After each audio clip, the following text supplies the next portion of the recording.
예수님께서 예루살렘으로 내려가시는 도중에 한 마을을 들리셨죠. 그 마을에서 한 관리가 예수님을 찾아왔습니다. 오늘 본문은 관리라 이렇게 되어 있고 마태복음에 보면 한 청년이 찾아왔다 그렇게 기록하고 있습니다. 오늘 본문을 좀 더 읽어보면 이 관리는 부자인 것을 우리는 알 수 있습니다. 그래서 예수님께 찾아왔던 이 사람은 부자인 젊은 청년 관리가 되겠습니다. 자, 이 시대는 지금 우리가 살고 있는 시대와 달리 자수성가해서 잘 살 수 있는 시대가 아니죠. 그리고 신분 사회였다 보니 신분이 없으면 관리가 되기도 어려웠던 시대죠. 그래서 이 청년이 젊은 나이에 관리가 되고 부자였다는 것은 그의 집안이 금수저였다는 것을 우리는 알 수 있습니다. 그래서 이 청년은 금수저인 집안에서 태어난 금수저 인생을 사는 그런 청년입니다. 자, 그는 부족한 것이 없어요. 관리가 되어서 그는 권세도 있고요. 부자였기에 그에게는 물질적인 어려움도 하나도 없었습니다. 그는 관리였기에 읽고 쓸 줄 알았겠죠. 그는 배운 사람이었습니다. 그는 부족한 것이 없습니다. 그러나 그가 늘 마음에 궁금했던 것이 하나 있습니다. 그것을 오늘 자기 마을을 찾아온 예수님께 물어봅니다. 이렇게 묻죠. 예수님을 선한 선생님 이렇게 부릅니다. 선한 선생님이여 무엇을 해야 영생을 얻습니까? 이렇게 물었습니다. 자, 여러분, 무엇을 하면 영생을 얻겠습니까? 사실 무엇을 해야 영생을 얻겠습니까? 하는 질문은 틀린 질문입니다. 왜냐하면 구원이라는 것은 무언가를 해서 얻는 것이 아니죠. 하나님의 은혜죠. 하나님의 은혜로 우리가 예수를 믿게 되는 것이고, 그래서 무엇인가 해서 얻는 것이 아닌 것이 구원이죠. 그런데 이 사람은 뭘 해야 영생을 얻겠습니까? 사실 틀린 질문을 한 거예요. 틀린 질문을 했지만 그러나 예수님께서는 그 질문에 대답을 해주세요. 그 대답이 오늘 본문의 20절입니다. 다 같이 한번 읽습니다. 시작. 내가 계명을 안 하니 간음하지 말라, 살인하지 말라, 도둑질하지 말라, 거짓 증언하지 말라, 내 부모를 공경하라 하였느니라. 우리가 함께 읽었는데 여러분 익숙하시죠? 저 구절이 왜 익숙한가 하면 십계명이기 때문에 그렇습니다. 무엇을 해야 영생을 얻습니까? 예수님께서 십계명을 말씀하셨습니다. 십계명은 크게 두 부류로 나눕니다. 첫 번째는 하나님을 사랑하는 하나님과의 관계를 기록한 1계명부터 4계명까지.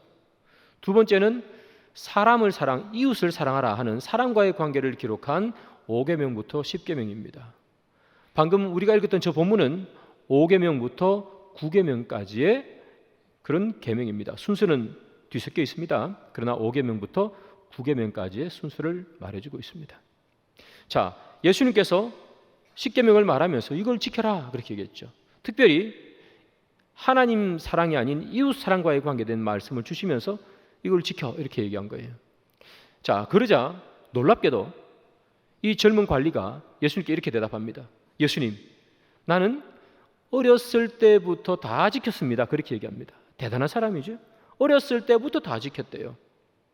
그러면 여러분, 이 사람이 사실 안 지켰는데 거짓말로 예수님께 다 지켰는데요? 그렇게 얘기했을까요? 아무리 봐도 그렇게 보이지는 않습니다. 이 사람은 당당하게 예수님께 말합니다. 자기가 기억이 없을 때는 어떻게 했지 모르겠지만 그러나 자기가 기억하는 한 그는 간음한 적이 없고 살인한 적이 없고 도둑질한 적이 없으며 거짓 증언한 적도 없고 부모를 불효한 적도 없었다. 자기는 그렇게 생각합니다. 그래서 예수님께 다 지켰습니다. 그렇게 얘기해요. 아마 예수님께서 이 십계명의 얘기를 할 때 그는 아마 속으로 웃었을지도 모르겠습니다. 저거야? 나 저거 다 지켰는데? 저 정도 또 하면 영생하는 거야? 나 다 지켰는데? 아마 그렇게 생각했을지도 모르겠습니다. 그리고 그는 생각했겠죠. 나 다 지켰는데? 그러면 예수님 뭐라고 대답할까? 그는 아마 궁금해했을 것입니다. 자, 이 관리의 말을 듣고 예수님께서 다시 말씀합니다. 그런데 이 말씀은 이 관리를 당황하게 하는 말이었고 그리고 그 관리가 예상치 못하는 말씀을 하십니다. 예수님께서 이렇게 말씀하시죠. 너 한 가지 부족한 게 있어. 한 가지 부족한 게 뭐냐 하면 네가 가진 것을 다 팔았어. 조금이 아니고요. 다 팔았어. 가난한 자들에게 나눠줘 그랬습니다. 내 걸 다 팔아서 나눠줘야 된다고? 그건 당황한 거죠. 성경에 보니까 근심했다 그렇게 기록합니다. 마태복음에는 근심해서 돌아갔다 그렇게 이야기한 것이죠. 여러분, 가진 것을 다 팔아서 가난한 자에게 나누어져라 했을 때 이 사람은 근심했습니다. 왜 근심했을까요? 아깝기 때문이죠. 여러분, 우리가 이 사람을 비난할 수 있을까요? 여러분들에게 너희들 가진 것 다 팔아서 나누어주라 하면 나눠줄 수 있는 분 우리 한번 손들어 봅시다. 저도 가진 것 별로 없지만 그렇게는 못할 것 같습니다. 많이 가진 사람은 많이 나눠줘야 되기 때문에 아깝고, 조금 가지고 있는 사람은 조금 가지고 있는 것 이것마저 다 내놓아야 되니 아깝고 못 주는 거예요. 뭐 조금 주라 하면 주겠지만 다 내놓으라 어떻게 주겠습니까? 사실 이 사람을 비난할 건 아닙니다. 그러나 어쨌든 이 사람은 근심했습니다. 그리고 돌아가 버렸습니다. 자, 그러면 여러분, 예수님께서 이 지금 말로 하면 이 말이 안 되는 이야기잖아요. 다 팔아서 주라니요. 야, 니거 좀 줘 이렇게 아니고 다 팔아서 주라니. 그럼 말이 안 되는 말씀을 하셨단 말이에요. 할 수 없는 말을. 다 팔아서 주면 이 부자가 가난한 자 되지 않겠습니까, 여러분? 왜 예수님께서는 이 말이 안 되는 말씀을 이 부자에게 말씀하시는가 말이죠.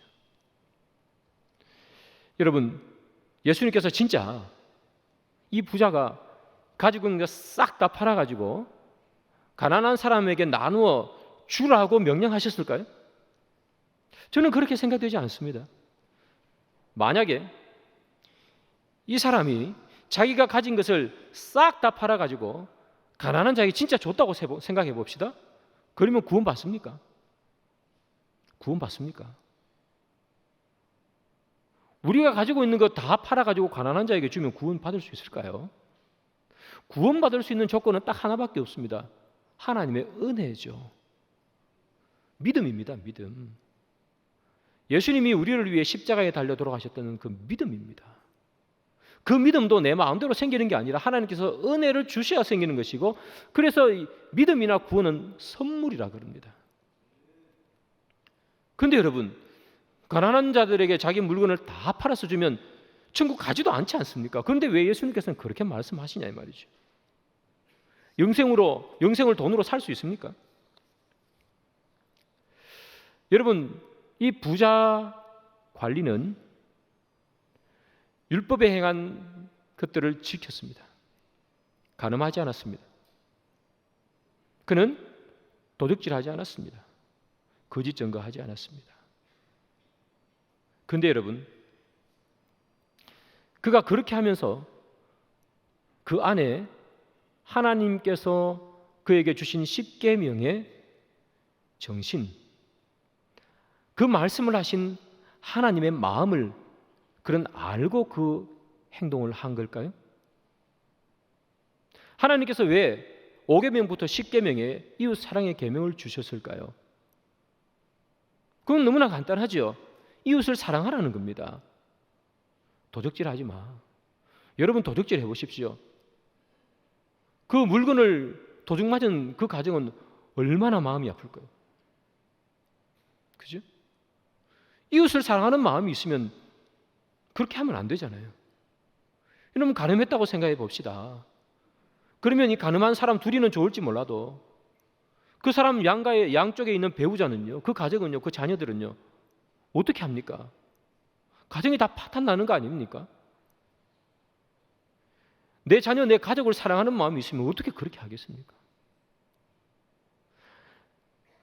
거짓 증거하지 마라.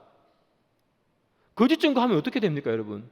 그것 때문에 피해보는 사람은요, 자기는 잘못한 게 없는데 누가 거짓말을 해가지고 자기가 피해보면 그 피해는 누가 감당하고 그 사람의 아픈 마음은 누가 다독여줍니까?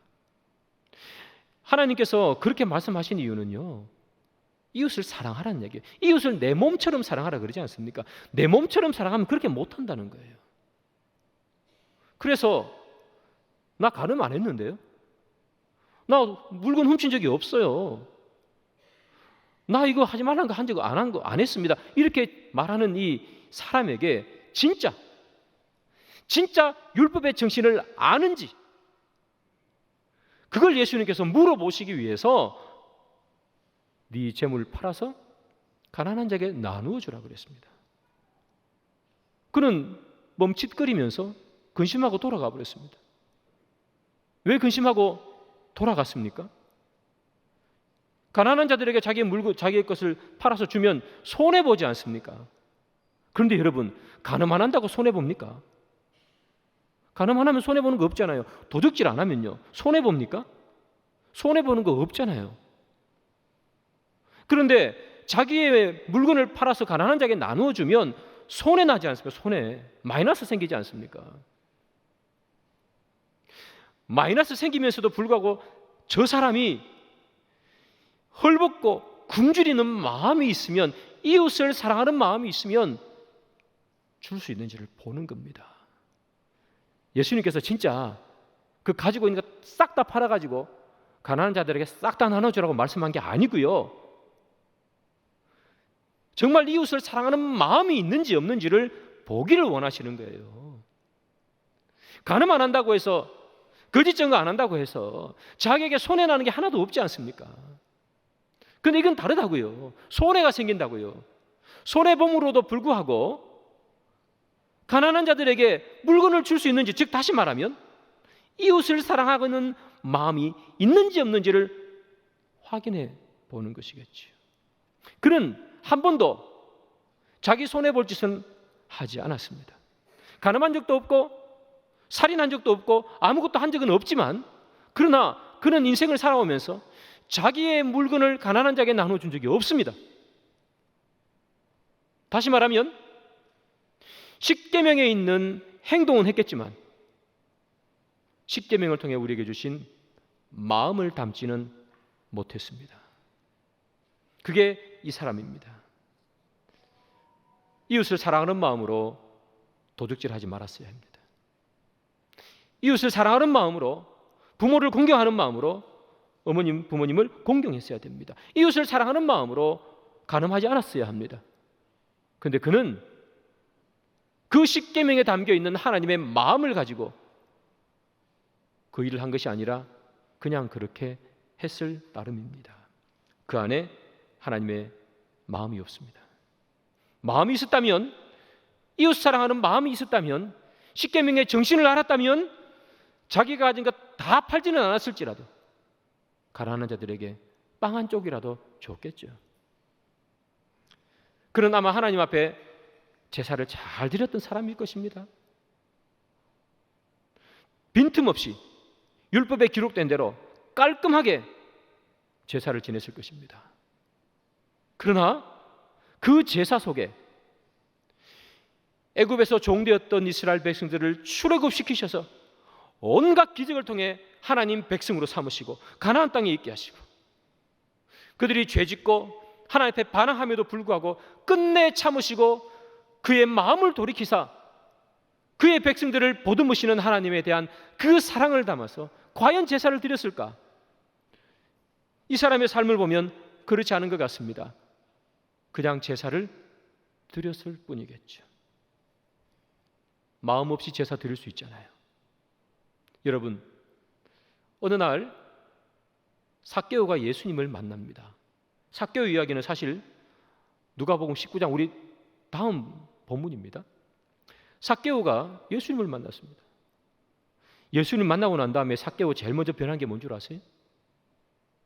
삭개오가 이렇게 말해요. 내 재산의 절반을 가난한 자에게 나눠 주리라. 혹여나 내가 세리로서 막 돈을 뜯어냈을 거 아닙니까? 그것 때문에 나에게 피해본 사람이 있으면 내가 4배나 갚아주겠다, 그렇게 말해요. 삭개오가 예수 만나고 변한 게 뭔지 아세요? 마음이에요, 마음. 그의 마음이 어디에 가 있었습니까? 돈에 가 있었죠. 그는 세리였어요. 그의 마음이 늘 돈에 가 있었습니다. 어떻게 하면 돈 많이 긁어모을까? 어떻게 하면 저 사람 뜯어서 돈 모을까? 그게 이 세리들이 하는 일 아닙니까? 그래서 욕먹는 거잖아요. 그런데 예수 만나고 난 다음에 이 삭개오는 뭐가 바뀝니까? 그의 온통 마음이 돈에 가 있다가 누구에게 갑니까? 그의 눈이 이웃으로 돌아간다고요. 이웃으로. 가난한 자에게 내 재산의 절반을 내가 주겠다. 그리고 내가 혹여나 빼앗았다면 그 사람 얼마나 마음이 아팠겠어요. 이 시대 사람들 뭐 잘 먹고 잘 살지도 않았을 텐데 그나마 조금 있는 거 빼앗아 왔지 않겠습니까? 그게 너무나 미안하고 죄송해서 가슴에 아파서 견딜 수가 없습니다. 그래서 뭐라 그래요? 4배를 갚아주겠다고요. 4배. 뺏긴 사람들이 수지 맞은 거죠. 4배를 갚아주겠다. 삭개오 뭐가 변한 거예요? 마음이 변했잖아요. 돈을 보던 마음이 뭘로 봐요? 사람을 보는 마음으로 마음이 바뀐 거예요. 마음이. 여러분, 삭개오가 뭐라 그럽니까? 내 가진 절반을 가난한 자에게 나눠주겠습니다. 오늘 본문에 예수님께서 이 부자 관리에게 뭐라 그래요? 네 재물 다 팔아서 나눠주라 그러죠? 다 팔아서. 그런데 이 삭개오는 절반을 나눠줬어요. 절반을 다 안 나눠줬어요. 절반 가지고 있는 거예요. 절반은. 그런데 예수님께서 뭐라 그래요? 이 삭개오에게 구원을 선포하죠. 이렇게 얘기합니다. 구원이 이 집에 이르렀느니라. 아니 다 갖다 판 게 아니고 절반은 여전히 가지고 있다니까요. 그런데 왜 삭개오에게 이 집에 구원이 이르렀으리라? 삭개오에게 구원을 선포합니까? 얼마를 팔았냐가 중요한 게 아니라니까요. 다 팔고 또는 절반을 팔아야지, 절반을 팔았기 때문에 그에게 구원을 선포한 게 아니라 그의 마음이 바뀐 거잖아요. 돈을 보던 마음에서 이웃을 볼 수 있는 마음. 그 왜 이웃을 왜 봅니까? 예수를 만났기 때문에 마음이 변한 것 아닙니까? 주님의 마음을 가진 것 아니겠습니까? 예수의 심정으로 보는 것 아니겠습니까? 이웃을 사랑하는 하나님의 그 명령에 따라, 그는 그 말씀에 따라 이웃을 보게 되는 것이죠. 그래서 구원이 선포되는 겁니다. 뭐 팔아가지고 이웃에게 나눠줬다고 구원이 선포되는 것이 아니라 마음이 바뀌었기 때문에, 그게 마음이 보는 방향이 바뀌었기 때문 아니겠어요? 여러분, 하나님이 이렇게 말씀하시죠. 순종이 제사보다 낫다 그러잖아요. 순종이 제사보다 나아요. 아무런 마음 없이 드리는 제사보다 제사를 드리지 않아도 순종하는 마음을 나는 받고 싶다는 것 아니겠어요? 그래서 주님이 받고 싶은 게 뭐예요 지금? 마음이에요. 마음이 있느냐는 거예요. 네가 5교명부터 9교명까지 어릴 적부터 다 지켰다고 하는데 마음이 있느냐죠. 하나님께서 십계명을 말씀해 줄 때 하나님의 그 마음이 있잖아요. 십계명에 준 하나님의 마음, 이웃 사랑하는 마음, 그 마음을 가지고 내가 했냐 안 했냐 그거 하는 거잖아요. 근데 그건 이웃 사랑하는 마음이 없어요. 자기 돈 10원도 안 써요. 하나도 손에 안 봐요. 여러분, 부자 관리에게 예수님께서는 마음을 보여달라고 말한 거예요. 네 재물 다 팔아가지고 가난한 자에게 나눠주라는 얘기는 마음을 보여달라는 거죠. 마음을 보여달라는데 이 관리가 하는 말이 뭐죠? 나 도둑질 안 했어요. 그런 거예요. 아니, 네 마음을 보여달라니까? 나 간음 안 했는데요. 부모님을 사랑하는 마음을 좀 보여줘. 그런 거잖아요. 부모님을 사랑하는 마음으로 부모님을 공경해야 돼. 마음을 좀 보여줘. 그랬는데 이 사람이 하는 말은 꼭 이와 같아요. 용돈 드렸는데요 하는 거예요. 용돈 드렸는데. 아니, 부모님 사랑하는 마음을 나에게 보여달라니까?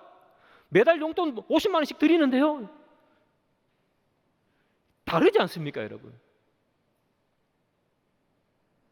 용돈 드리는 거 사랑하는 마음으로 드릴 수 있지만 사랑하지 않아도 드릴 수 있어요. 부모님이 가진 재산이 많아 보십시오. 50만 원밖에 못 주겠습니까? 200만 원, 300만 원도 주죠. 여러분, 주님께서 바라는 게 뭡니까?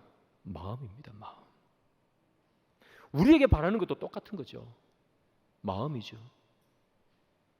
너희를 구원한 내 아들을 십자가에 내어줄 수밖에 없었던 처참한 나의 마음. 그럼에도 불구하고 눈 지그시 감으시고 십자가에 돌아가실 때 그 아픔을 견뎌내신 하나님과 예수님의 마음을 담아라 하는 거죠, 우리에게. 그런데 우리는 늘 대답하기를 뭐라고 얘기합니까? 나 예배 드렸는데요. 이렇게 얘기하는 거예요. 나 헌금했는데요. 주님, 나는 단 한 번도 모태신앙으로 태어나서 예배 빠진 적이 없습니다. 그러면 아니, 마음을 보여달라니까. 나는 헌금 한 번도 안 낸 적이 없어요. 그런다고요. 다른 얘기잖아요, 이게. 사랑하는 여러분, 주님이 우리에게 원하시는 건요, 마음입니다. 다 주를 사랑하는 마음으로 이곳에 온 줄 믿습니다. 우리가 예배를 하나 드려도 주를 사랑하는 마음으로 드리는 거죠. 정말 가진 것이 없어서 과부의 두 렙돈처럼 자그마한 물질을 드려도 마음을 담아 드리면 주님께서는 그거보다 더 크게 받으시는 것이 없다니까요. 그런데 이만큼 봉투에 넣어서 드려도 마음이 없으면요, 오늘 여기 나오는 이 부자 관리처럼 나 헌금했잖아요 하는 것과 뭐가 다르겠습니까? 사랑하는 여러분, 우리의 삶 속에서 행하는 모든 것에, 우리가 신앙생활하는 모든 것에 우리의 마음을 담기를 소망합니다. 여러분, 어찌 우리가 매번 할 때마다 마음을 다 막 정성껏 막 어떻게 다 그렇게 하겠습니까? 사람이 그렇게 하지 못할 수 있겠죠. 그러나 여러분, 우리 신앙의 생활의 기본입니다. 마음을 담는 것. 언뜻 돌아서서 주님, 제가 주의 마음을 담습니다. 주님, 사랑합니다. 그런 고백들이 우리의 신앙생활에 곳곳에 순간순간 있어야 한다고요. 어느 날 율법사가 와서 물어봐요, 예수님께. 예수님, 계명 중에 참 계명이 많은데 그 계명 중에 제일 큰 계명이 뭡니까? 이렇게 물어봤어요. 제일 큰 계명이 뭡니까? 여러분, 예수님께서 이렇게 대답하셨어요. 내 마음을 다하고 목숨을 다하고 뜻을 다하여예요. 뭘 제일 먼저 말씀하셨어요? 내 마음을 다하라고, 마음을. 그리고 하시는 말씀이 뭡니까? 주 너의 하나님을 사랑하라. 내 이웃을 내 몸처럼 사랑하라. 하나님을 사랑하는 것, 내 이웃을 사랑하는 것, 어떻게 하라고요? 내 마음을 다했어요. 마음을 다해서. 마음을 담아달라는 것 아닙니까? 하나님 사랑한다, 하나님 사랑한다 입으로만 말하지 말고 마음을 담아달라 말하지 않습니까? 주님께서 우리에게 원하시는 것, 마음을 담는 거겠죠. 근데 우리는 늘 마음을 담지 못하고 예배 드렸습니다. 교회에서 일했잖아요. 사랑하는 여러분, 우리 주님께서는 마음 없는 제사가 아니라 순종을 원하신다는 것, 우리의 마음을 받으신다는 것. 그러면 마음만 주면 됩니까? 마음을 담아 하는 거죠. 그래서 사랑하는 여러분, 우리가 작은 일을 해도 꼭 마음을 담으시길 바라요. 헌금 정말 1,000원, 2,000원을 드려도 그 속에 우리의 마음을 담으면 그게 10억이 되고 20억이 되는 거예요. 주님은 그렇게 받으세요. 자, 여러분, 오늘 주님께서는 이 부자 관리에게 마음을 담아라 그렇게 말하고 있죠. 그런데 이 이야기를 더 확실하게 해주는 내용이 뭐냐 하면 오늘 본문 바로 앞에 있는 본문이에요. 사실은 오늘 본문 바로 앞에 있는 본문은 오늘 본문과 깊은 연관이 있습니다. 관계성이 아주 깊어요. 자, 그러면 오늘 본문 앞에 있는 내용은 뭐냐? 예수님께서 어느 마을에 있는데 사람들이 예수님에게 자기 애들을 데리고 오는 거예요. 애들을 데리고. 왜 애들을 데리고 오는가? 예수님께 애들 데리고 오면 예수님께서 이렇게 머리 이렇게 쓰다듬어도 주시고 안아도 주시고 또 기도도 해주고 하면 얼마나 좋아요. 그래서 데리고 오는 거예요. 근데 애들을 데리고 오니까 이 예수님의 제자들이 옆에 있다가 막 화를 내는 거예요. 아니, 도대체 얘가 어디라고 애를 데리고 와? 이런 거죠. 아니, 예수님 말씀하시는데 애들 시끄럽게 애들 데리고 들어가세요. 이렇게 얘기한 거죠. 자, 여러분, 이 제자들이 애를 데리고 온 부모님들을 꾸짖었습니다. 그러자 예수님께서 그 제자들을 꾸짖으시는 거예요. 뭐 하는 짓이야? 애들이 나에게 오는 것을 금하지 마. 그렇게 얘기하셨어요. 그리고 난 다음에 예수님께서 뭐라고 얘기하시는가 하면 이렇게 말해요. 어린아이 같아야 하나님 나라에 들어간다는 거예요. 이 어린아이 같지 않으면 하나님 나라에 들어갈 수 없어. 그렇게 얘기하는 거예요. 애들을 꾸짖지 마. 애들 나에게 오는 거 아무 말도 하지 마. 어린아이 같지 않으면 하나님 나라에 들어갈 수가 없어. 그렇게 얘기했어요. 자, 여러분, 어린아이 같지 않으면 하나님 나라에 들어갈 수가 없습니다. 그죠? 자, 그러면 어떻게 하면 하나님 나라에 들어갈 수 있을까요? 너무 쉽잖아요. 어린아이 같지 않으면 하나님 나라 못 들어갑니다. 그러면 하나님 나라 들어가려면 어떻게 해야 되죠? 어린아이 같으면 되죠. 네. 하나님 나라에 들어가려면 어린아이 같으면 됩니다. 부자 관리가 뭘 물었어요? 어떻게 하나님 나라에 들어갑니까? 그거 물었잖아요. 그죠? 어떻게 하면 무엇을 해야 영생을 얻습니까? 그거 물었잖아요. 무엇을 해야 하나님 나라에 들어갑니까? 예수님의 대답, 앞 본문과 우리 오늘 본문 앞 구절과 연결해서 보면 예수님의 대답이 뭐죠? 어린아이 같아야 하나님 나라에 들어간다는 거죠. 부자 관리가 묻잖아요. 뭘 해야 영생을 얻습니까? 어린아이 같으면 돼. 그렇게 얘기한 거예요. 그럼 어린아이 같은 게 뭘까요, 여러분? 밥 먹다가 이렇게 막 흘리면 천국에 갑니까? 어린아이 같다는 건요, 행동과 마음이 일치하는 거예요. 어른과 어린아이의 가장 큰 차이점이 뭔 줄 아세요? 어른은요, 행동과 마음이 일치하지 않고도 잘 버티는 것이 어른입니다. 이 사람이 싫어요. 그런데 싫은 티 안 내고 안녕하세요 웃으면서 악수할 수 있죠. 그죠? 하나도 재미없어요. 그런데 뭐요? 웃어줄 수 있다고요. 직장 상관이 전화가 왔습니다. 오늘 일요일인데 미안한데 나랑 등산 좀 가자. 그러면 뭐예요? 부장님 저도 등산 가고 싶었습니다. 속으로 막 욕하면서 갈 수 있죠. 그게 어른이란 말이에요. 어른은 말과 행동이 다를 수 있습니다. 근데 애는요. 여러분, 애 배고플 때 엄마가 바빠가지고 막 허겁지겁 뛰어오면 애가 엄마 저 줄라 그러는데 어머니 저도 안 주셔도 됩니다. 할 일 하세요. 좀 참겠습니다. 그런 애기 보셨습니까? 애는 배고프면 울잖아요, 여러분. 울어요. 제가 여러분 인터넷에서 잘 보는 애기가 한 명 있어요. 윤지라는 애기인데요. 얼마나 귀여운지 몰라요. 엄마가 인터넷에서 찍어 올리면 저는 이렇게 한번 찾아봐요. 그 참 애기 보니까 너무 좋던데. 걔도 보면요, 엄마가 하자 그러는데 본인이 싫으면 막 화내요. 1살짜리인데. 애기는 행동과 말이 마음이 똑같습니다. 배고프면 웁니다. 화나면 짜증냅니다. 어른들은 그렇지 않아요. 어른들은요, 마음이 없어도 거짓 증거 안 할 수 있습니다. 마음이 없어도 다른 모든 것을 다 할 수 있습니다. 근데 애기는 그게 안 된다니까요. 누가 영생을 얻어요? 어린아이 같은 자예요. 어린아이 같은 자.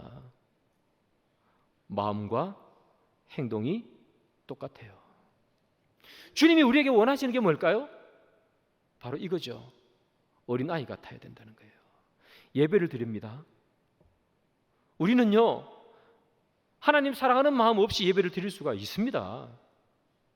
아까워하면서도 헌금 드릴 수가 있잖아요. 하기 싫은데 봉사할 수도 있잖아요.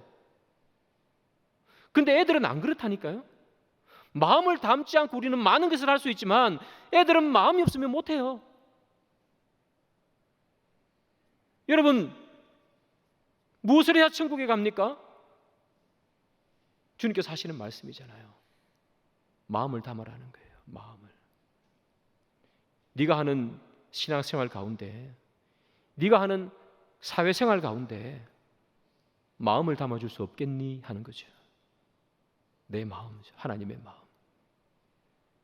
하나님께서 우리를 구원하신 그 구원의 은혜, 하나님께서 이웃을 사랑하신 그 사랑을 본받아 우리 또한 이웃을 사랑하는 그 마음을 담아 예배를 드리고 찬양을 하고 교회에 많은 믿음의 생활들을 해내고, 그리고 그 마음을 가지고 세상에 나가서 삶을 살아가는 그냥 하는 것이 아니라 마음을 담아줄 수 없겠니?